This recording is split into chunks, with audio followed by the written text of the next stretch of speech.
주께로 내 생각을 주께로 돌리고 주시는 평강의 옷을 입습니다.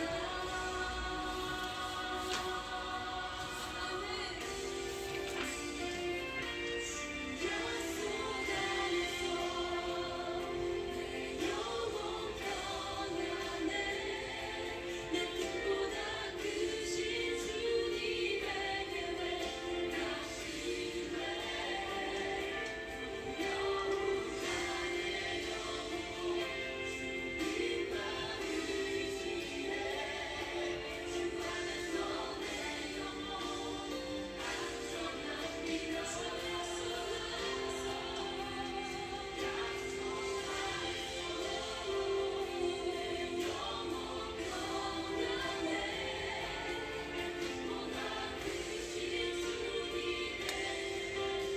다시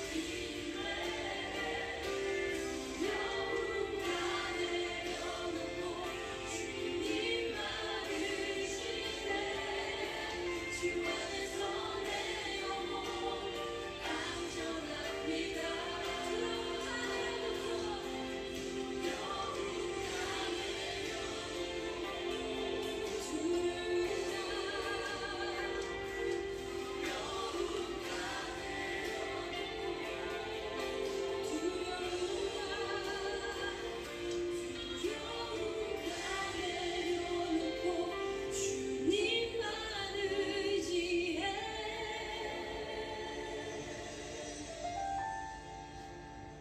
주 안에서 내 영혼 안전합니다.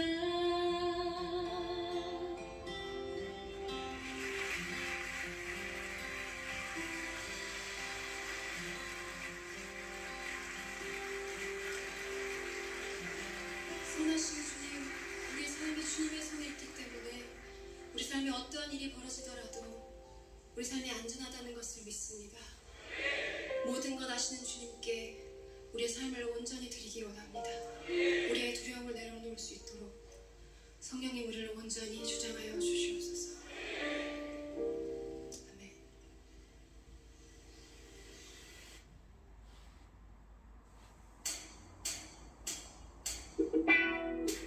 여러분, 열방의 주님 예배하는 그날 꿈꾸시고 기대하시죠? 만국 공영을 할렐루야로 노래하겠습니다.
(12월 3일) 주일 예배를 시작하도록 하겠습니다.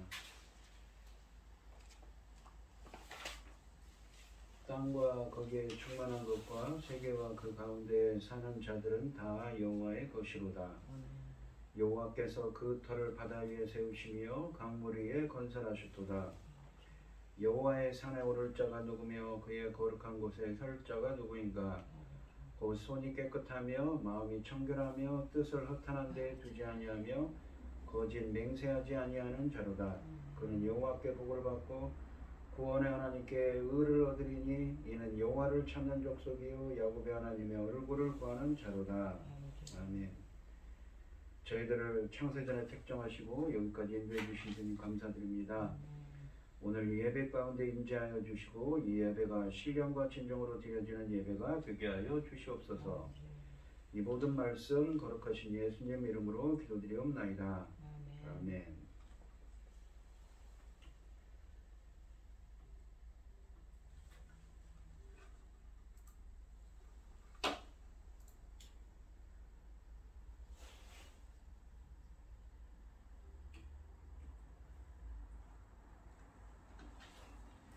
찬송 38장입니다. 예수 우리 왕이여 이곳에 오셔서 우리가 왕께 드리는 영광을 받아주소서.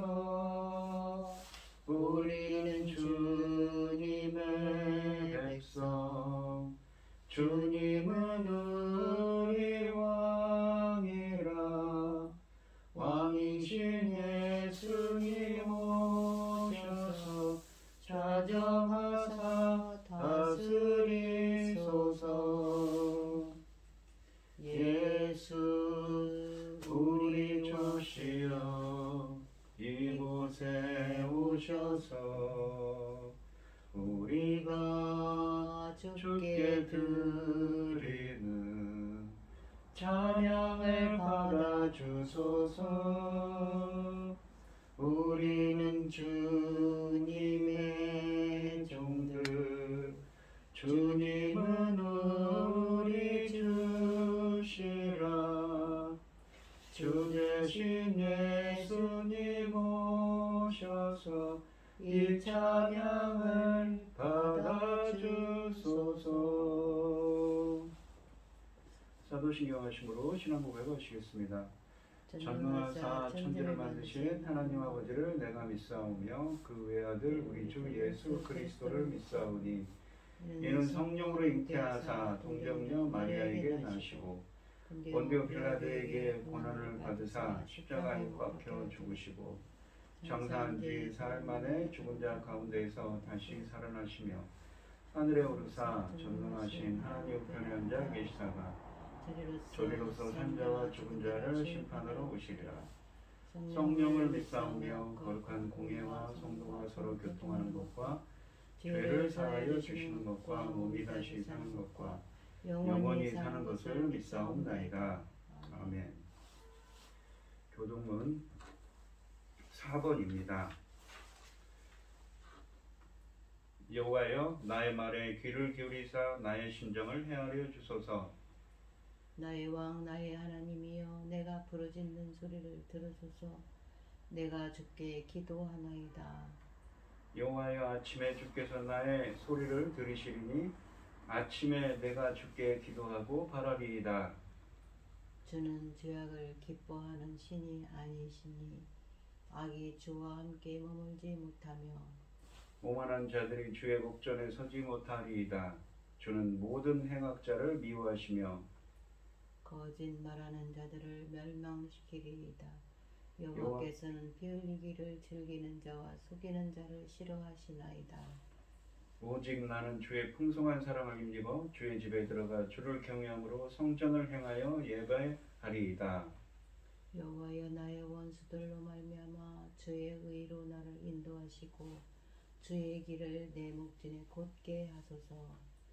아멘. 아멘. 찬송가 304장입니다. 그 크신 하나님의 사랑 말로 다 영영 못하네. 저 높고 높은 별을 넘어 이 낮고 낮은 땅 위에 죄범한 영혼 구하려 그 아들 보내사 화목제물 삼으시고 죄 용서하셨네. 하나님 크신 사랑은 증량가 못하네.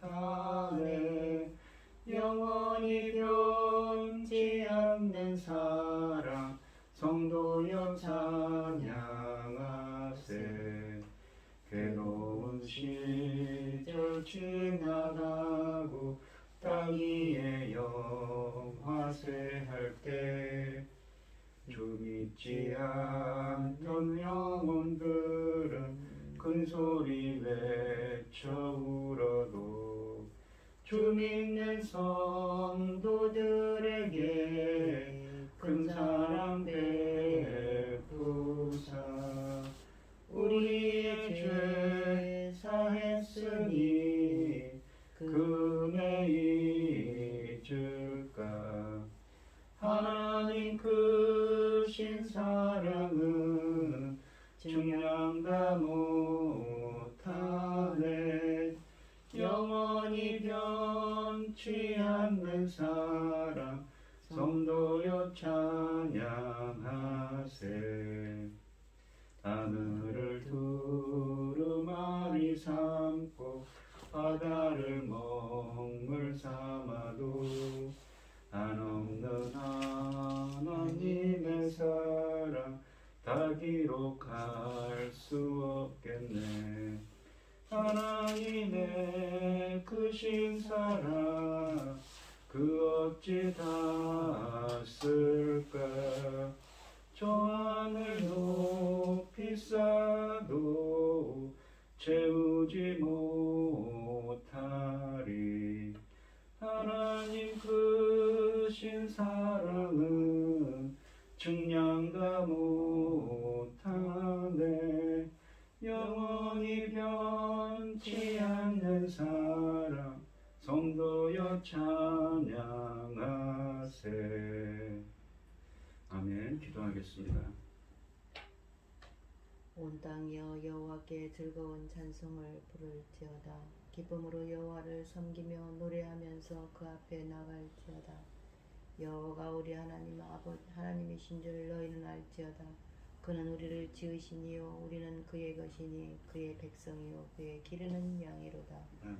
감사함으로 그 문에 들어가며 찬송함으로 그 궁정에 들어가서 그에게 감사하며 그의 이름을 송축할지어다. 여호와는 선하시니 그의 인자하심이 영원하고 그 성실하심이 대대에 이르리로다. 아멘. 전지 만물을 지으신 전능하신 하나님 아버지, 어리석고 보잘것없는 저희를 하나님의 자녀로 삼으시고 아버지의 사랑 가운데 살아가게 하심을 감사드립니다. 세상은 온갖 일로 어수선하고 요란한 가운데 아버지 이 시간 하나님께 예배드릴 수 있도록 인도하셨으니 감사드립니다.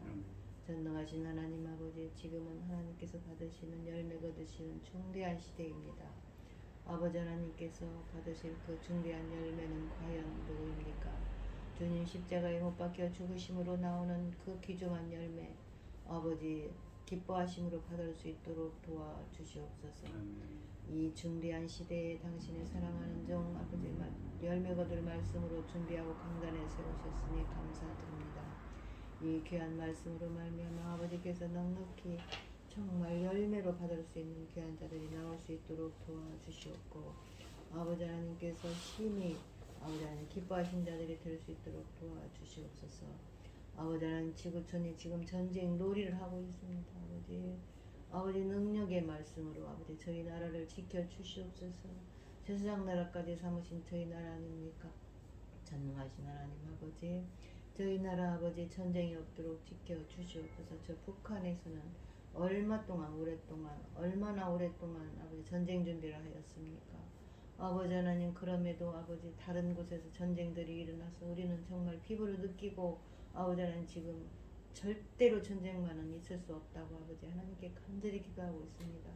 불쌍히 여겨주시고 아버지 이 나라를 지켜주시옵소서. 전쟁만은 절대로 일어나지 않도록 지켜주시옵소서. 전능하신 하나님 아버지, 천금 같은 귀한 말씀을 들고선 당신의 사랑을 좀 지켜주시고 이 열매 거둘 말씀으로 말미암아 아버지께서 기뻐 받으실 열매들이 넉넉히 나올 수 있도록 도와주셨기를 간절히 소원하오며, 이 모든 말씀 살아계신 아버지 하나님의 아들 예수 그리스도 이름으로 기도드려 싸움나이다. 아멘. 오늘 함께 하실 하나님의 말씀은 요한복음 2장 1절로 11절 말씀입니다. 교독을 하겠습니다. 제가 먼저 읽겠습니다. 사흘째 되던 날 갈릴리 가나에 혼례가 있어 예수의 어머니도 거기 계시고 예수와 그 제자들도 혼례의 청함을 받았더니 포도주가 떨어진지라. 예수의 어머니가 예수에게 이르되 저들에게 포도주가 없다 하니 예수께서 이르시되 여자여 나와 무슨 상관이 있나이까 내 때가 아직 이르지 아니하였나이다. 그의 어머니가 하인들에게 이르되 너희에게 무슨 말씀을 하시든지 그대로 하라 하니라. 거기에 유대인의 정결 예식을 따라 두세 통 드는 돌 항아리 여섯이 놓였는지라. 예수께서 그들에게 이르시되 항아리에 물을 채우라 하신즉 아기까지 채우니 이제는 떠서 연회장에게 갖다 주라 하시매 갖다 주었더니 연회장은 물로 된 포도주를 맛보고도 어디서 났는지 알지 못하되 물떠온 하인들은 알더라. 연회장이 신랑을 불러 마르되 사람마다 먼저 좋은 포도주를 내고 취한 후에 낮은 것을 내거늘 그대는 지금까지 좋은 포도주를 두었도다 하니라. 예수께서 이 첫 표적을 갈릴리 가나에서 행하여 그의 영광을 나타내심에 제자들이 그를 믿으니라. 아멘. 찬송가 420장입니다.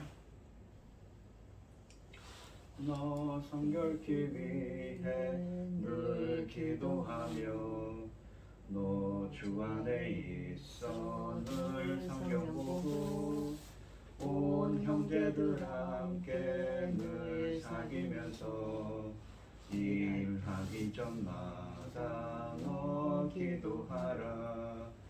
너 성결케 위해 내 머리 숙여 정밀히 계신 내 주께 빌라.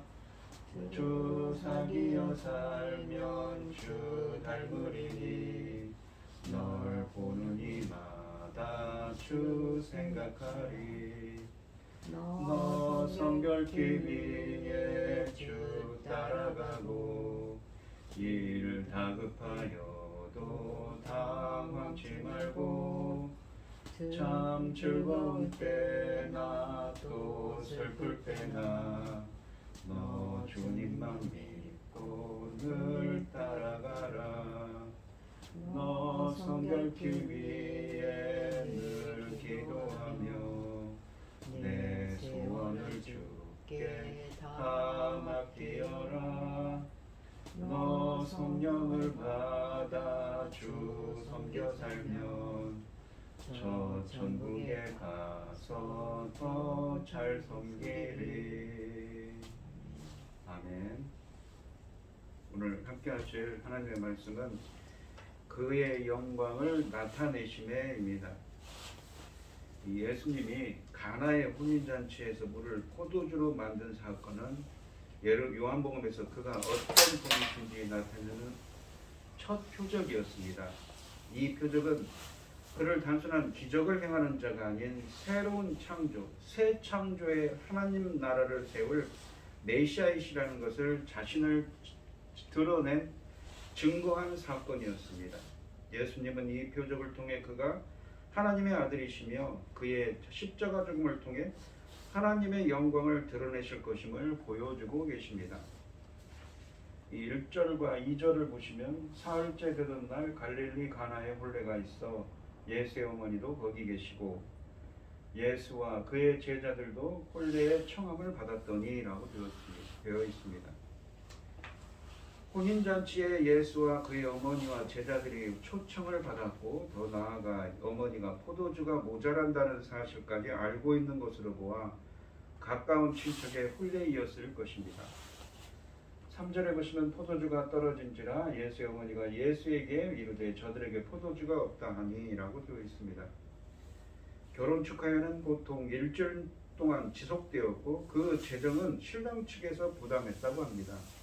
9절과 10절에도 나와 있지요. 고대 세계에서 포도주는 그 발효된 정도에 따라서 3대 1에서 10대 1까지 물로 희석시켜서 미국의 맥주보다 더 도수를 낮추어서 마셨다고 합니다. 오늘날 사용하는 희석되지 않은 도수 높은 포도주는 독주로 분류되었고, 그런 독주를 마시는 것은 당시에 부정적으로 생각됐습니다. 유대인들은 절기나 중요한 행사에서 반드시 포도주를 마시는데, 그것은 포도주가 기쁨과 즐거움 그리고 하나님의 복을 상징하기 때문입니다. 유대 문화에서 이 혼인식에 포도주가 떨어지는 것은 오랫동안 조롱거리가 될 수 있는 사회적인 실책이었습니다. 주인은 손님들에게 혼인잔치가 열리는 7일 동안 포도주를 넉넉히 공급할 책임이 있었던 것이지요. 이런 포도주가 없음을 마리아는 알게 된 것입니다. 마리아는 이 중요한 사실을 연회장이나 다른 사람에게, 그러니까 그 연회를 주최하는, 혼인잔치를 주최하는 사람들에게 혹은 다른 사람에게 알린 것이 아니라 예수님에게 알렸습니다. 이는 예수님이 이 문제를 해결할 수 있을 것이라고 그녀가 믿었기 때문이지요. 4절 말씀해 보시면 예수께서 이르시되 여자여 나와 무슨 상관이 있나이까 내 때가 아직 이르지 아니하였나이다 라고 되어 있습니다. 여기서 여자여 라고 하는 말은 관례적으로 어머니를 지칭하는 말이 아닙니다. 예수께서는 십자가 위에서 마리아를 부를 때도 이 동일한 표현을 요한복음 19장 26절에서도 사용하였습니다. 예수님의 이런 대답은 예수님과 어머니 사이의 관계성에 변화가 생겼음을 의미합니다. 요한복음 19장 25절로 27절 말씀에서 예수님은 십자가에서 또다시 어머니를 여자애라고 부른 후 사랑하는 제자 요한에게 그 어머니를 부탁하고 있습니다. 사랑하는 제자에게 마리아를 부탁하여 새로운 가족을 만들어준 이 사건은 인간으로서 마리아와 가졌던 모든 관계를 끊고 하나님과 성도라는 새로운 관계로 정립되었음을 보여주는 것입니다. 왜냐하면 예수님은 십자가 사건을 통해 아들의 영광의 절정을 보이고 본래 가졌던 하나님으로 복귀하시기 때문입니다. 그러므로 이 여자여라는 문구는, 이 호칭은 문제의, 이 관계의 변화를 보여줍니다. 지금 예수님은 마리아의 아들로서가 아니라 메시아로서 마리아를 대하고 계시는 것이지요.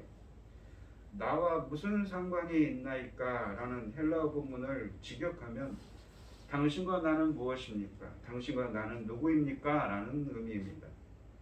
이 표현에는 적어도 신중한 책망이 담겨 있습니다. 어머니께서 아무리 이해를 갖추어서이긴 하지만 어머니를 책망함으로써 자신의 사역을 시작하면서 자신은 인간의 그 어떤 조언이나 제안이나 조종으로부터도 철저하게 자유롭다는 것을 선언하고 있는 것입니다. 그는 자기가 온 목적을 이루기 위하여 사역을 시작했고 그의 유일한 길잡이는 하늘에 계신 그의 아버지의 뜻이었습니다. 이제 그는 자기가 온 목적을 이루기 위해 사역을 시작하면서 가족으로서의 유대관계를 비롯한 모든 것을 하나님의 그에게 준 사명을 이루는 일에 종속시켜 버려야 했습니다. 예수님은 이 세례를 받고 하나님의 아들로 증거되었으며 이제 하나님의 사역인 이 십자가의 길을 걸을 것이니 나와 당신과의 인간관계는 이제 끝을 맺어야 한다고 말하는 것이죠. 그러니까 요한복음 1장에서 세례 요한에게 이 세례를 받지 않습니까? 또한 여기 본문에 보시면 내 때가 아직 이르지 아니하였나이다 라고 표현해 내 때라는 표현을 쓰고 있습니다. 이 요한복음에서 예수님이 때라는 표현을 쓰는데 이것은 보통 그의 십자가 죽음과 영광스럽게 되심을 나타내는 표현입니다. 예를 들어 보면 요한복음 13장 1절에 보시면 6월절 전에 예수께서 자기가 세상을 떠나 아버지께로 돌아가실 때가 이른 줄 아시고 세상에 있는 자기 사람들을 사랑하시되 끝까지 사랑하시니라 라고 되어 있습니다. 본문에서 때에 대해 언급하는 의도는 예수님이 어머니와의 관계를 끊고 온 인류의 구주로 십자가의 길을 걷기 시작했으며 그때가 아직 이르지 않았으므로 그때를 위해 하나님의 일을 해야 한다는 것이지요.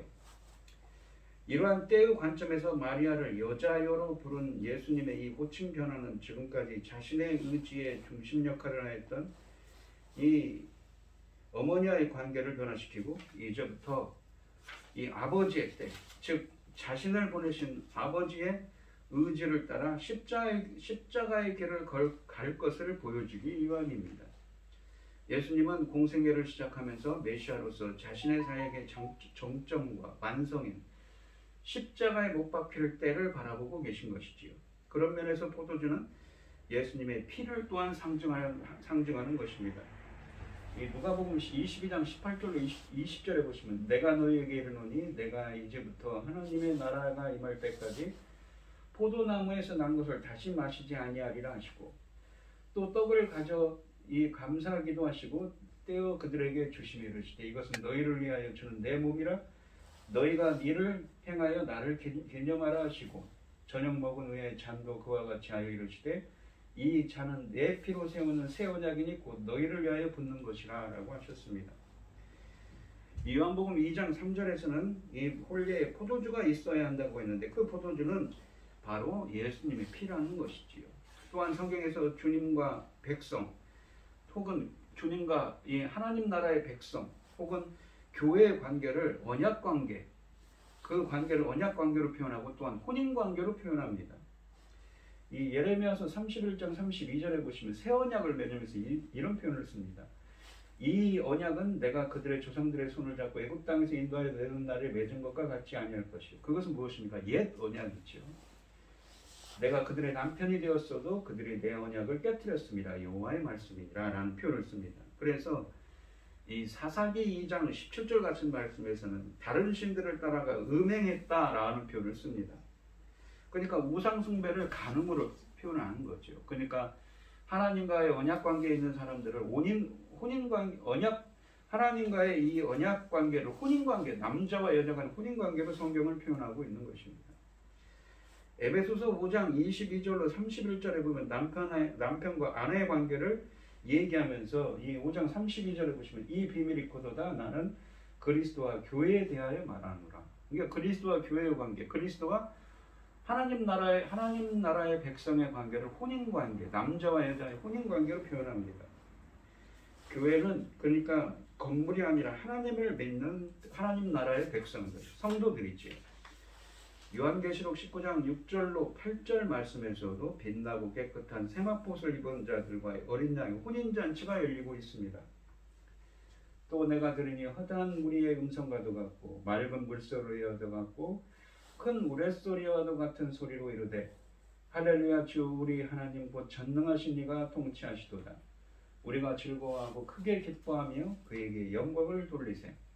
어린 양의 혼인계약이 이르렀고 그의 아내가 자신을 준비하였으므로 그에게 빛나고 깨끗한 세마포옷을 입도록 허락하셨으니 이 세마포옷은 성도들의 옳은 행실이로다 하더라 라고 되어 있습니다. 여기 보시면 이 또한 고린도후서 11장 2절에 보시면 내가 하나님의 열심으로 너희를 위하여 열심을 내노니 내가 너희를 정결한 처녀로 한 남편인 그리스도께 드리려고 중미함이로다 라고 사도 바울은 고린도 교회에 이야기하고 있습니다. 즉 요한복음 2장 1절로 4절 말씀은 이 언약 백성으로서 이 하나님 어린 양의 천국 혼인잔치의 청함을 받으려면 포도주가 상징하는 예수님의 피가 있어야 한다는 의미죠. 예수님의 피로 씻음 받아야만 하나님 나라의 천국 혼인잔치에 초대되는 언약 백성이 될 수 있다는 것입니다. 5절에 보시면 그의 어머니가 하인들에게 이르되 너희에게 무슨 말씀을 하시든지 그대로 하라 하니라 라고 되어 있습니다. 어머니가 하인들에게 예수님이 시키는 대로 하라고 한 말에는 아직 누구도 새 시대의 도래를 감지하지 못할 때에 오직 어머니 그러니까 마리아만이 이를 감지한 인물임을 보여줍니다. 예수님의 온유한 책망이 섞여있는 4절 말씀을 떨쳐버리고 인내하는 믿음의 최고 모범을 보여줍니다. 마리아는 가족으로서의 유대관계를 이용해서 무엇인가를 해보고자 한다는 책망을 들었음에도 불구하고 이 문제를 예수의 손에 맡겨놓은 것으로 온전히 만족하는 믿음을 나타내 보입니다. 그녀는 예수께서 무엇을 하게 될지를 여전히 알지 못하였지만 이 문제를 그에게 맡기고 그를 신뢰했습니다. 6절에 보시면 거기에 유대인의 정결 예식을 따라 두세 통 드는 돌 항아리 6이 놓였는지라 라고 되어 있습니다. 거기라는 것은 어디입니까? 바로 혼인잔치를 하는 곳이지요. 여기서는 어린 양이신 예수 그리스도와의 혼인잔치를 의미한다고 했습니다. 거기, 그러니까 어린 양의 혼인잔치에는 하나님과의 관계를 회복하기 위해 정결의식에 쓰는 물이 필요하고 그 물은 포도주 예수님께서 십자가에 흘리신 피라고 말씀하고 계신 것이지요. 이 이 정결 예식이라는 이 표현을 썼는데, 이것은 이 성경에 보시면 하나님과 인간관계 회복에 있어서 가장 중요하고 가장 먼저 해야 할 것은 부정의 제거입니다. 그것을 위해서 가졌던 의식으로서 정결케 하는 예법으로도 말해주고 있는 것이지요. 이 대표적인 것이 레위기의 5대 제사 같은 것이 있습니다. 우리 인간은 우리가 창세기 3장에서 이 가죽옷을 입고 에덴 동산에서 쫓겨났습니다. 인간의 전적 부패를 상징하지요. 아담과 하와는 가죽옷을 입고 쫓겨났습니다. 칼빈은, 조길기적적인 칼빈은 인간의 전적 부패를 의미한다고 했습니다. 그러던 인간이 이 죄로부터 씻음 받아야만 어떻습니까? 정결하게 되어야만 주님께 나아갈 수가 있는 것이지요. 히브리서 8장 5절에 보시면 그들이 섬기는 것은 하늘에 있는 것의 모형과 그림자라 모세가 장막을 지으려 할 때 지시하심을 얻음과 같으니 이르시되. 그러니까 하늘에 있는 모형을 모세에게 보여주셔서 그 모형대로 성막을 지었습니다. 삶과 모든 것을 산에서 내게 보이던 본을 따라 지으라 하셨느니라 라고 되어 있습니다. 이스라엘 백성들을 광야에서 이끌던 성막은 히브리서 8장 5절을 보면 우리가 가고자 하는 천국을 묘사하는 것이며 연상시키는 표시입니다. 또한 이 레위기서 14장 8절로 9절에 보시면 정결함을 받는 자는 이 나병 환자가 정결해지는 규질에 보시면 그의 옷을 빨고 모든 털을 밀고 물로 몸을 씻을 것이라. 그래야만 정결하게 된다는 것이죠. 그 후에 진영에 들어올 것이나 자기 장막 밖에 이래를 머물 것이요. 이 진영이라는 것은 무엇이냐면 당시에 이 레위기서니까 어떻습니까? 출애굽을 해서 광야를 떠돌고 있지요. 그런데 이 성막을 중심으로 12지파가 행군을 합니다. 그 진영을 의미하는 겁니다. 그 성막은 하나님 나라의 모형이지요. 거기에 들어가기 위해서는 무엇입니까? 바로 이 정결하게 되지 않으면 하나님께 나아갈 수가 없다는 것입니다.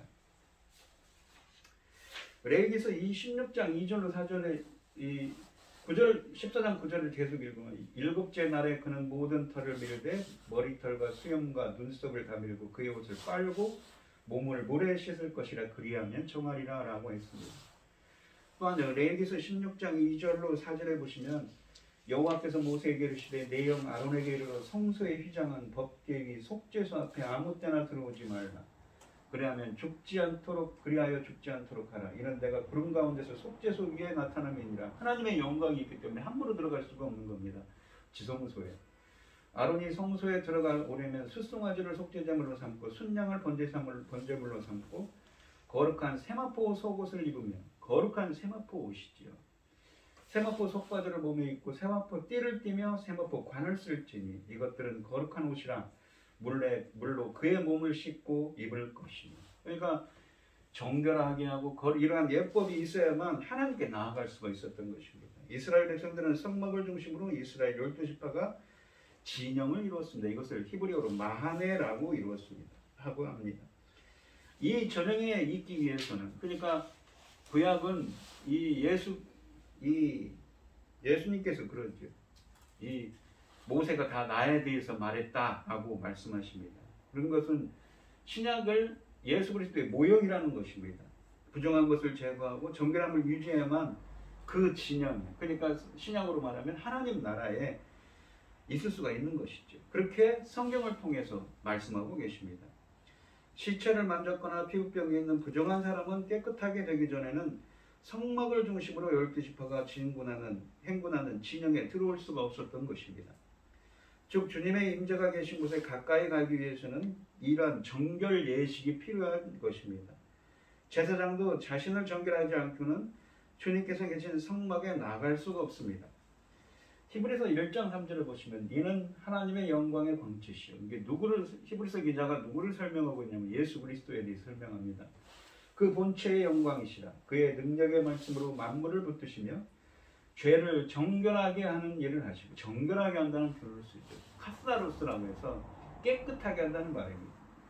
높은 곳에 계신 제극히 크신 이의 우편에 앉으셨느니라 라고 하십니다. 또한 히브리서 9장 13절과 14절에 보시면 염소와 황소의 피와 및 암송아지의 죄를 부정한 자에게 뿌려 그 육체를 정결하게 하여 거룩하게 하거든 이게 구약에서 그렇게 했다는 거죠. 하물며 영원하신 성령으로 말미암아 흠없는 자기를 하나님께 드린 그리스도의 피가 어찌 너희 양심을 죽은 행실에서 깨끗하게 그리스도의 피로 깨끗하게 하고 살아계신 하나님을 섬기게 하지 못하겠느냐라고 하십니다. 이 요한복음 5장 46절에 모세를 믿었더라면 또 나를 믿었으니 이는 그가 내게 대하여 기록하였습니다 라고 하셨습니다. 구체적으로 구약 성경에 이러한 의식들이 있죠. 레위기에 나오는 정결하게 되어 있는 의식입니다.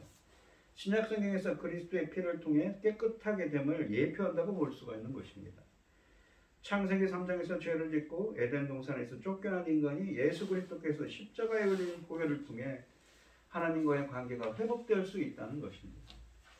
이 로마서 3장 23절에 보면 모든 사람의 죄를 지었으며 하나님의 영광에 이르지 못했지만 요한일서 1장 7절에 보시면 그가 빛 가운데 계신 것 같이 우리도 빛 가운데 행하면 우리가 서로 사귐이 있고 그 아들 예수의 피가 우리를 모든 죄에서 깨끗하게 하실 것이오라고 되어 있습니다. 빛 가운데 계신 분이 우리도 빛 가운데서 페리파트 함께 동행하는 삶이지요.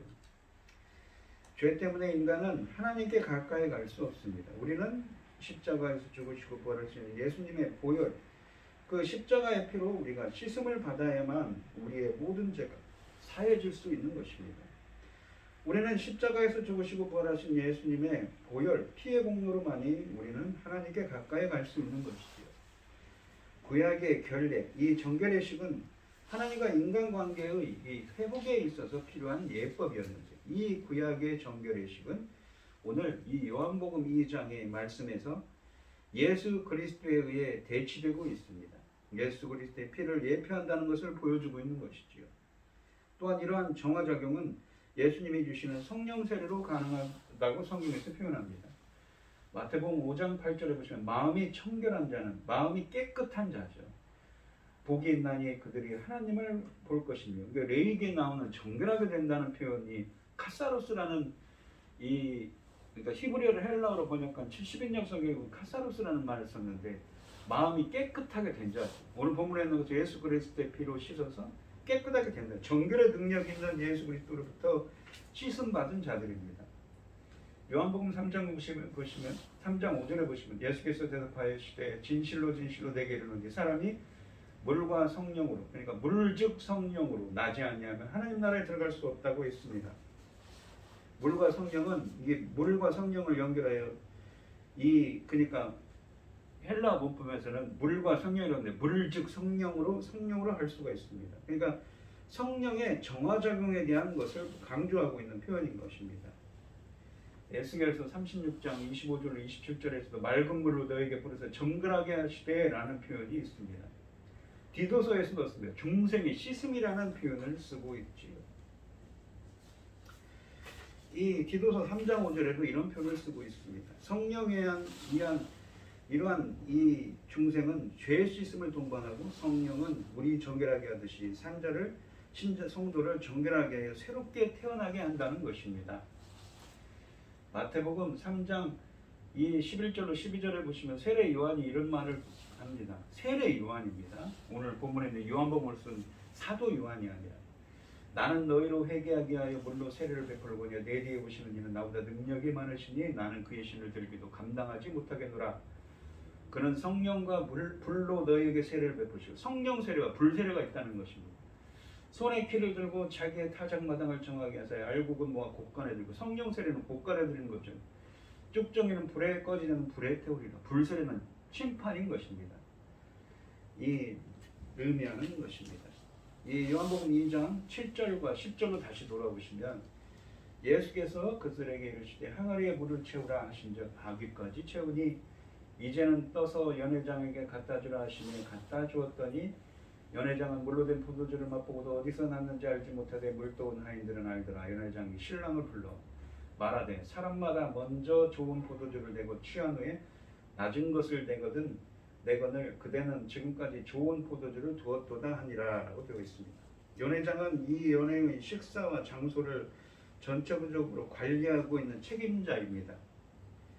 예수께서 하인들에게 6개의 돌 항아리에 물을 가득 채우라고 말한 후에 이적을 행했고 그런 다음에 하인들에게 새롭게 만들어진 포도주를 돌 항아리들에서 떠서 연회장에게 갖다 주게 하였다는 것입니다. 구약의 정결의 예식에 쓰여진 물이 포도주 즉 예수님의 피로 대체되었다고 했지요. 10절에서 연회장에 신랑을 불러 이렇게 말한 것은 혼인잔치의 모든 음식을 공급하는 책임은 신랑에게 있었기 때문입니다. 요한이 말하고자 하는 요지는 단지 예수님께서 마련한 포도주는 그가 열어가고 있는 새로운 메시아 시대와 결부된 모든 것들이 그러한 것과 마찬가지로 무한히 탁월하고 뛰어나다는 것입니다. 10절 말씀은 매우 중요한 메시아적인 발언입니다. 이 연회장의 말은 예수님을 통한 종말론적인 기대의 성취를 보여줍니다. 즉 물론 전통적인 유대교라는 옛 질서를 상징하지만 포도주는 메시아를 통해 도래하는 새 질서를 상징한다고 볼 수가 있습니다. 11절에 보시면 예수께서 이 첫 표적을 갈릴리 가나에서 행하여 그의 표적 영광을 나타내시며 제자들이 그를 믿으니라 라고 되어 있습니다. 11절에서 첫 표적이라는 이 말씀이 나옵니다. 가나에서 물로 포도주를 만든 사건은 예수께서 공생애를 시작하는 첫 번째 표적이었으며 그것을 향한 목적은 하나님의 영광을 나타내는 것이었습니다. 예수님은 이 사건을 통해 자신의 정체성이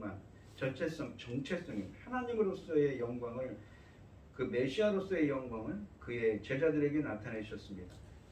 사도 요한은 이 첫 번째 기적을 다른 복음서 이 저자들이 사용한 기적이라는 용어 대신에 표적, 세미온이라는 용어를 사용했습니다.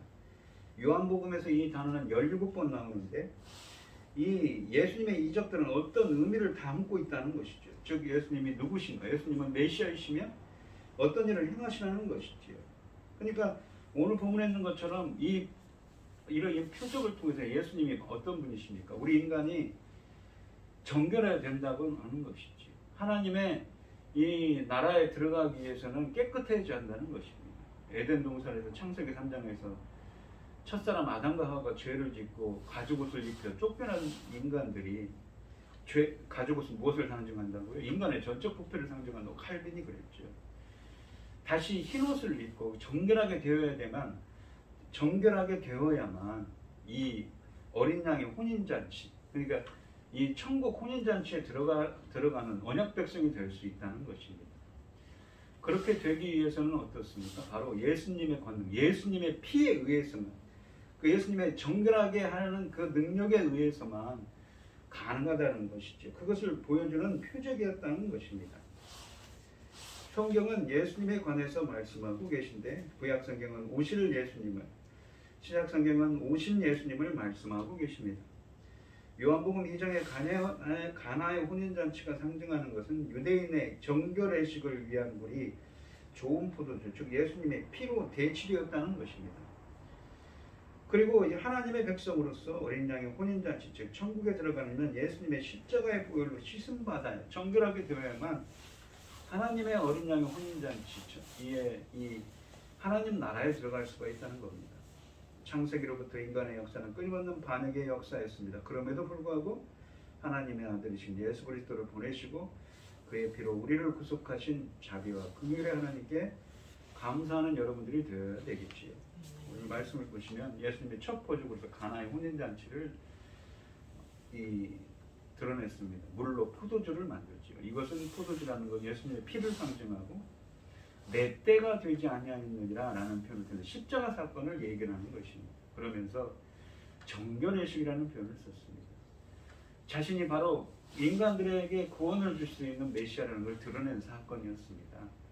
여러분들도 예수 그리스도의 피로 씻음받고 정결하게 돼서 그 정결의 능력이 있는 예수 그리스도의 능력으로 성령을 또 정결하게 되는 성령의 능력으로 씻음받아서 정말 하나님 나라의 거룩한 백성으로서 정결하게 되는 은혜가 함께 하시기를 주님의 이름으로 축원드리겠습니다. 기도하겠습니다. 하나님 아버지 감사합니다. 오늘 가나의 혼인잔치 말씀처럼 하나님 나라에 들어가려면 바로 예수 그리스도의 권능, 바로 정결의 능력, 예수 그리스도 보혈의 능력으로 씻음 받아야만 가능하다고, 정결하게 되어야만 하나님 나라에 들어갈 수 있다. 어린 양의 혼인잔치, 하나님 나라의 천국 혼인잔치에 들어갈 수 있다고 말씀하고 있습니다. 저희들도 주님의 권능으로 깨끗하게 하여 주시옵시고 인도하여 주셔서 그 정결의 권능으로 저희 안에 있는 그러한 부정한 것들, 더러운 것들 모두를 깨끗이 씻음받고 정결하게 될 수 있도록 주님 붙들어 주시고 함께하여 주시옵소서. 이 모든 말씀 거룩하신 예수님 이름으로 기도합니다. 아멘. 찬송가 이 423장입니다.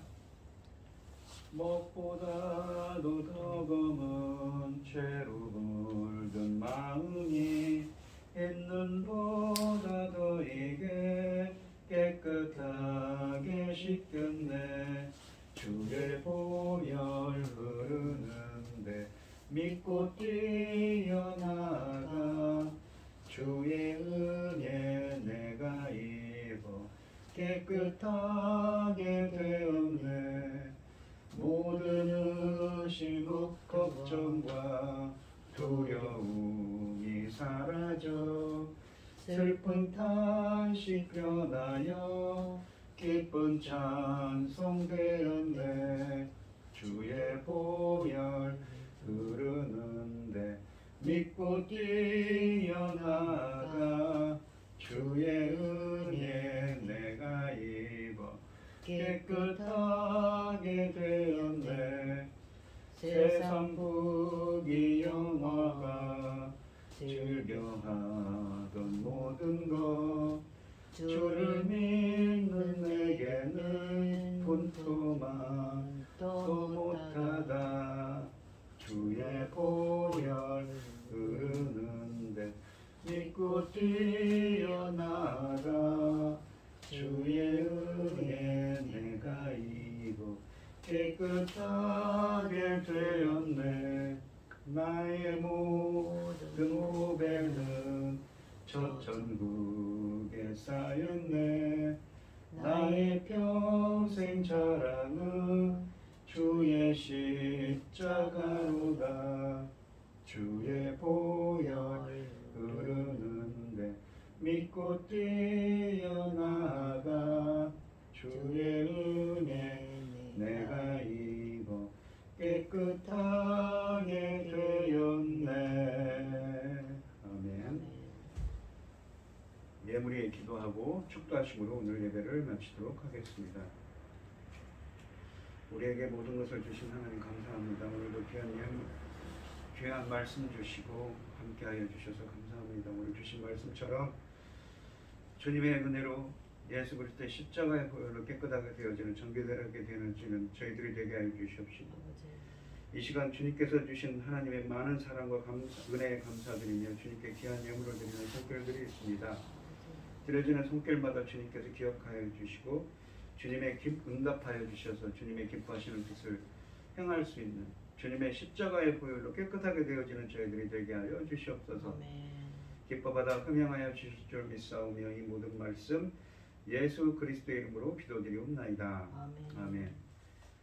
이제는 주 예수 그리스도의 은혜와 아버지 하나님의 극진하신 사랑과 성령의 교통하심이 예수 그리스도의 십자가의 보혈로 깨끗하게 되어지기를 소원하는 성도들 머리 위에 이제로부터 영원히 함께 있을지어다. 아멘. 아멘.